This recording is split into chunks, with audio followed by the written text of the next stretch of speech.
நானும் மாகாணசபை தேர்தலை பற்றி தவிர்த்து கைங்க.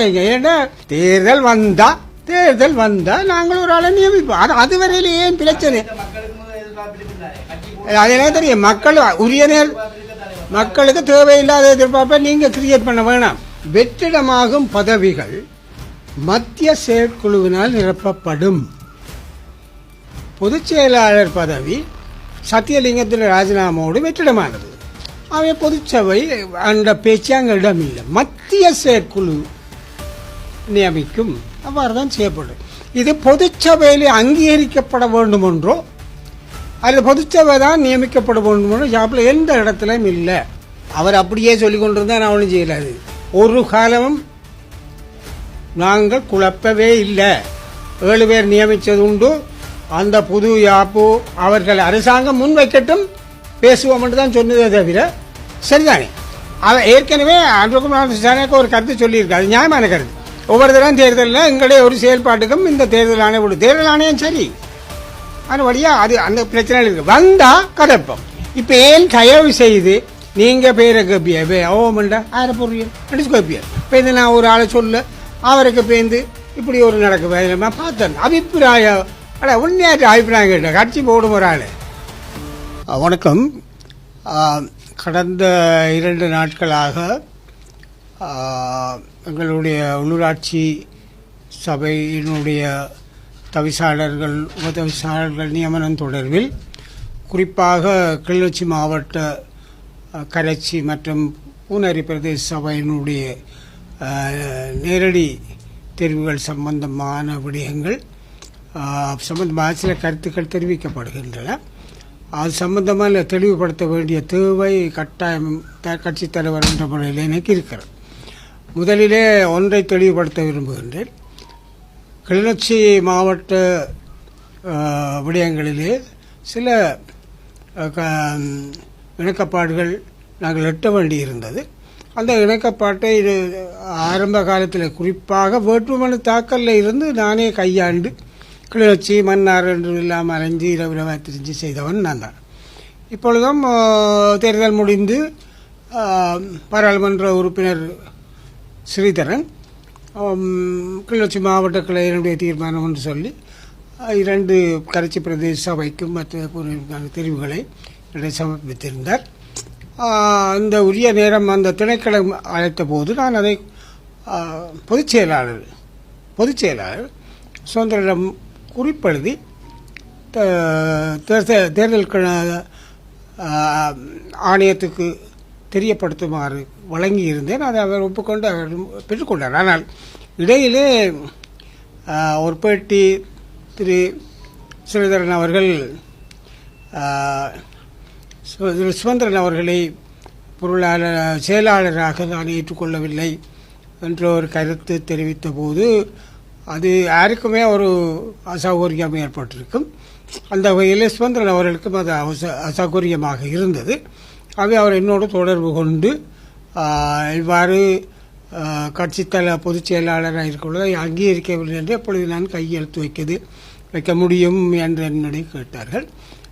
அதற்கிடையிலே அவர் அது சம்பந்தமான தலைமைக்கு பிரேரிக்கப்பட்ட இருவரோடும் பேசி அந்த மாவட்ட செயலாளரும் பேசியிருந்தார்.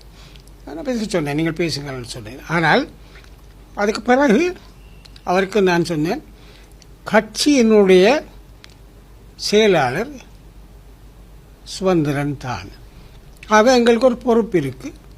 நீங்கள் அதை அவர்கள் சொல்வதெல்லாம் சொல்லி கதைத்த பிறகு ஒப்பமிட்டு தயவு செய்து கையளியுங்கள் என்று கேட்டிருந்தேன். அதன்படி நேற்றைய தினம் நேஷனல் செக்ரட்டேரியட் என்ற தேர்தல் திணைக்களத்துக்கு தேசிய அலுவலகத்திலே அவர்களுடைய முன்மொழிவை கையெழுத்திருக்கிறார். இதில் ஏதோ சுதந்திரன் அவர்கள் எதிர்த்தாக கேட்டார் வச்சாரன்னு இல்லை, அவரோட கேட்டோன்னே கையெழுத்து வச்சேன்னு நினைக்கிறது இல்லை. அது நாங்கள் பேசி ஒவ்வொரு கட்டத்திலும் சுதந்திரன் என்னோட தொடர்பில் இருந்தார். நான் எந்த வகையிலும் இதில் இக்கட்டு ஏற்படக்கூடாது என்பதில் நான் தெளிவாக இருந்தேன். அவரும் அதை ஒத்துழைத்தார், கையெழுத்து வச்சிருக்கேன். இதில் என்ன தெளிவெண்டா 2 விஷயம் சொல்லணும். இந்த நானும் தலைவரும் பொதுச் செயலாளரும் அங்கீகரிக்கவில்லை, தாங்கள் அங்கீகரிக்கல என்று ஸ்ரீதரன் சொல்கிறது அவரை பொறுத்தவரையில் நியாயம். ஆனால் அந்த தெரிவு நடைபெறுகிற பொழுது இந்த இது யாப்பு அதுக்காக கொண்டு வந்தான். இது தேர்தல் கணக்கிலே இருக்குது, நீங்கள் பார்க்கலாம், வெப்சைட்லேயும் பார்க்கலாம். முதலாவது ஒரு செயலாளர் மட்டுமல்ல, எந்த வெற்றிடமானாலும் அதை தலைவர்களிடம் சொல்கிறது 13(3) நீங்களால் பார்க்கலாம். வெற்றிடமாகும் பதவிகள் மத்திய செயற்குழுவினால் நிரப்பப்படும்.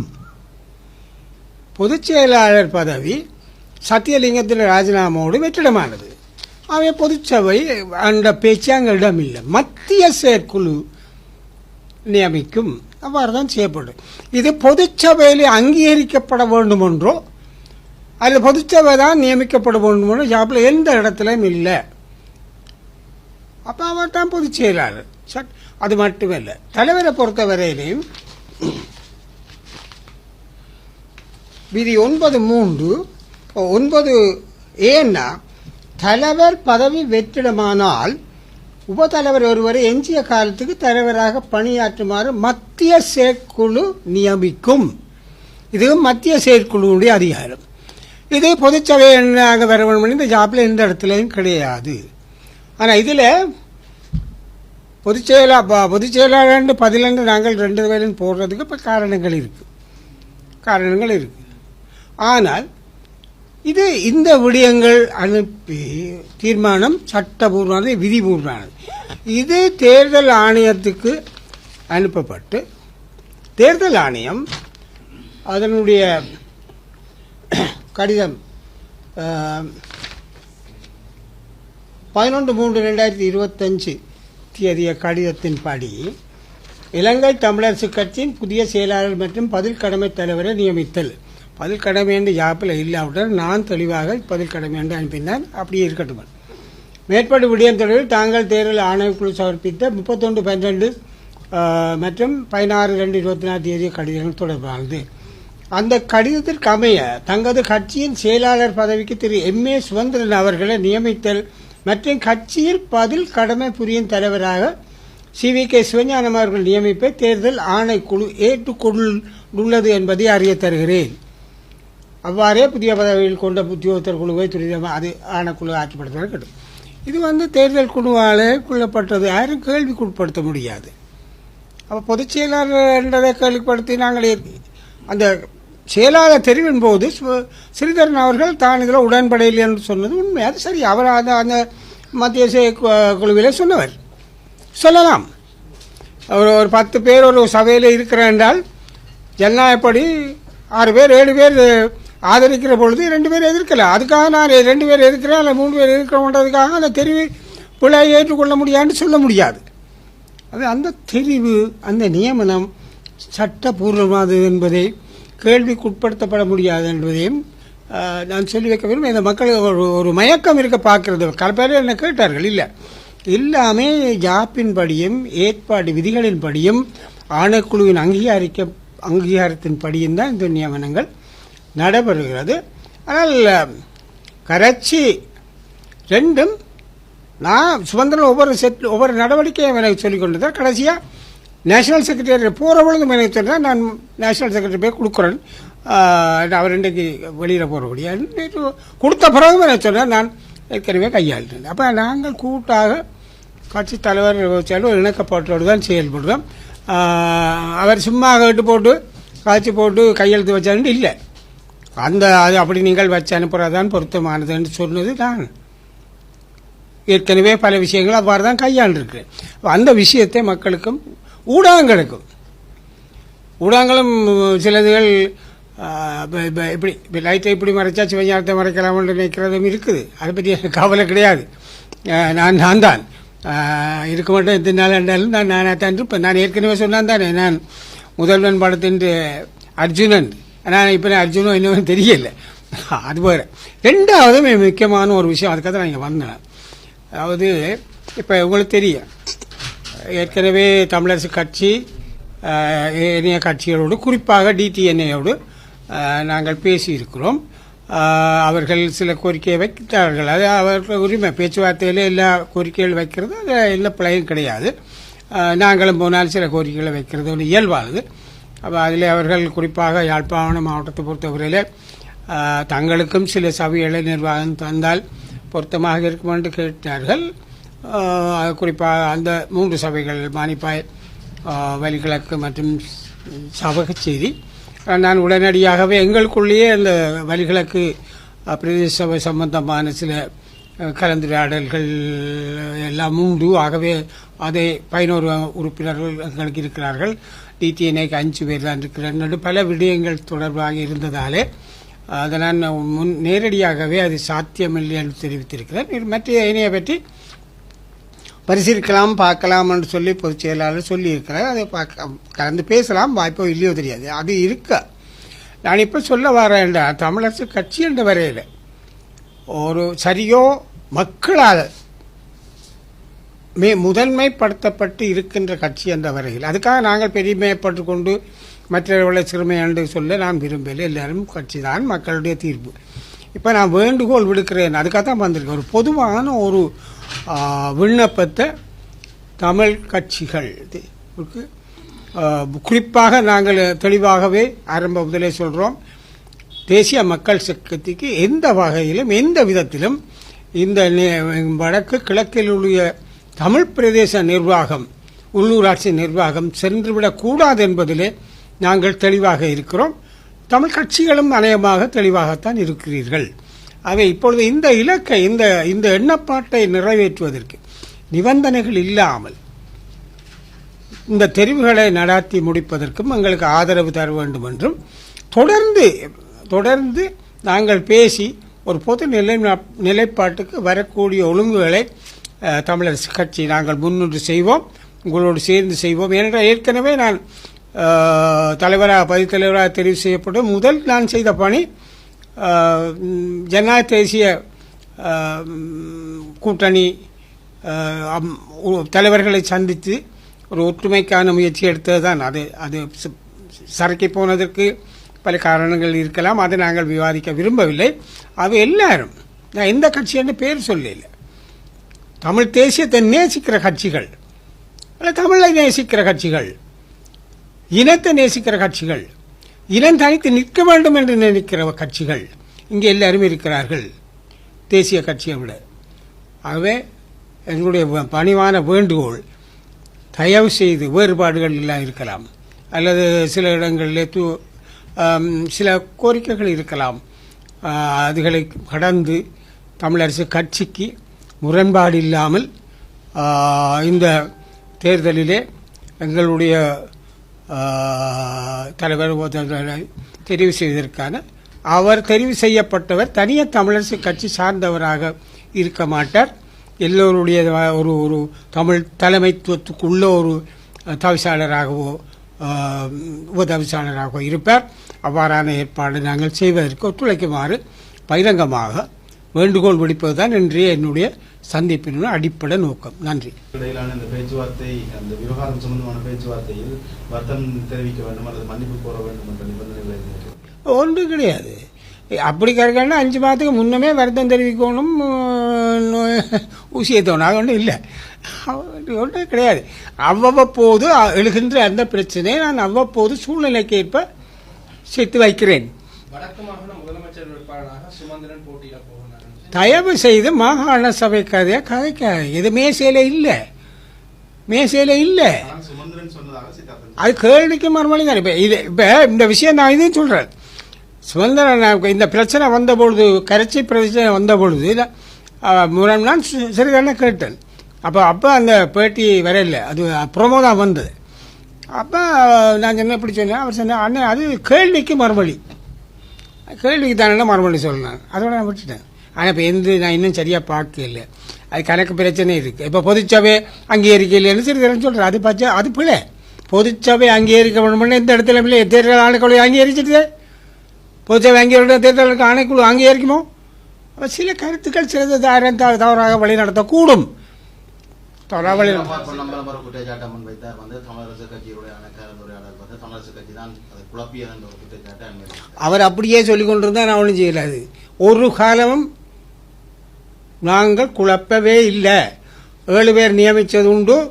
அந்த புது யாப்பு அவர்கள் அரசாங்கம் முன்வைக்கட்டும் பேசுவோம் என்று தான் சொன்னதே தவிர இப்போ ஒன்றுமில்லாத ஒன்றுக்கு வழி காட்டுறது. இப்போ நீங்கள் பட்டுக்கோட்டைக்கு ஒரு வழியை கோட்டை பார்க்க பிறகு சொன்ன மாதிரி இருக்கிறது. அது மேசைக்கு வரட்டும் பேசலாம். நாம் இப்போ பேச தயார், கூட்டாக பேச தயார். எப்போ தேசிய மக்கள் சக்தி ஒரு அரசியல் நாப்பை முன்வைத்தால் அல்லது முன்வைக்கிற முயற்சி எடுத்தால் அப்பொழுது நாங்கள் கூட்டாக பேச தயார்னு தானே நாங்கள் சொல்லியிருக்கோம். ஒரு காலம் அவர் திருப்பி திருப்பி சொல்கிறாரு சில விஷயங்கள் அப்படித்தானே சொன்ன உண்மையாக வந்திருந்தாலே அப்படி இல்லை. நான் தெளிவாக பொறுப்போடு சொல்கிறேன் எந்த சந்தர்ப்பத்திலும். ஆனால் அவர்கள் சில நேரம் முந்தைய யாப்பு போடுறாரு. அப்படி பார்த்தா நாங்கள் கொடுத்த யாப்பு இருக்கு. வடக்கு மாகாண சபை வேகமனதாக தயாரித்து முன்னளித்த யாப்பு எங்கள்கிட்ட இப்போ இருக்கு. அதன் அடிப்படையிலேயே நாங்கள் செய்யலாம் தானே. நாங்கள் அதை பற்றி பேசலை. அது வருகிற பொழுது பேசலாம். அவர்கள் அரசாங்கம் அதுக்கு வரட்டும். அரசாங்கம் இன்னும் ஜாப்பு செய்யுமோ தெரியாது, அது இன்னும் தெளிவில்லை. அது வர பொழுது பேசலாம். முறைக்கின்றது உண்மையான தவறான கருத்து வெளியிடன்னு தான் நான் நினைக்கிறேன். அப்படியான எண்ணப்பாடே எங்களுக்கு இல்லை. அது இல்லை, கடைசி வரம் இல்லை.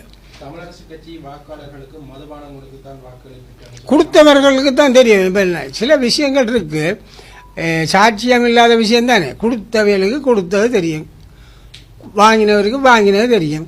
எந்த கட்சி கொடுக்கல, அது கொடுத்து பழக்கப்பட்டவன் கொடுப்பினோம். அது எனக்கு தெரியாது யாருன்னு.